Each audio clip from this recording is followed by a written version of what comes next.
So it's only going to rev to 8,000 instead of 8,600 on the Z06? You caught that. You're catching the details. Yes, the Redline for the LT7 is 8,000 RPM, which, by the way, that's a lot, in case you were wondering, but not as high as the LT6 at 8,600. So lower compression ratio. Yes, so the compression ratio on the LT6 is about 12.5. On the LT7, it's down to around 9.8.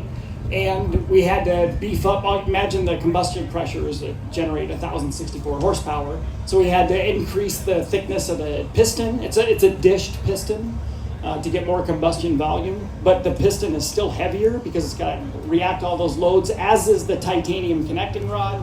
So that extra rotating mass adds loads at the square of velocity that it's rotating at. So there was a reason, and we tuned the rest of the size of the turbochargers, the induction system, and everything around, knowing that our peak RPM was going to be around 8,000. So less vibration than in the Z06 because of the exponential? Yes. So when you're spinning the engine less, you get less vibration in general. Flat plane cranks have a tendency to have lateral vibration, which will still be, that's actually, we celebrated that in the Z06. We kind of showed it off a little bit when we designed the mounts for the car. The ZR1 has that character, but not as visceral, I'll say, as the Z06 is in that way. We have time for one more question. Two-wheel drive or four-wheel drive? All-wheel drive. Is the car two-wheel drive or all-wheel drive? It's rear-wheel drive, two-wheel. Was there any consideration about having it doing all-wheel drive or able to do all-wheel drive? Never even thought about that. So have to wait and see.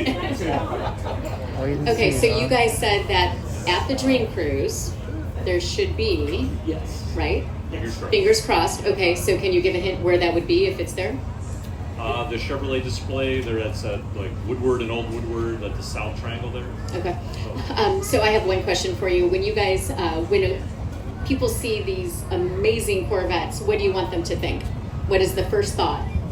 I want them to think what I thought when I first saw a Corvette, and it was life-changing. I still remember it, and I was just a kid. And when you look at the proportions of the 8th generation Corvette, what Rich and the design team have done with the car, it's just so striking. We've been selling it now for 5 years, a little more than 5 years, and it still gets a lot of attention. And so we want to keep that mission and see kids interested in the car. I've seen a bunch around that car here today, and that's one thing that tells us, hey, we're doing the right thing. We respect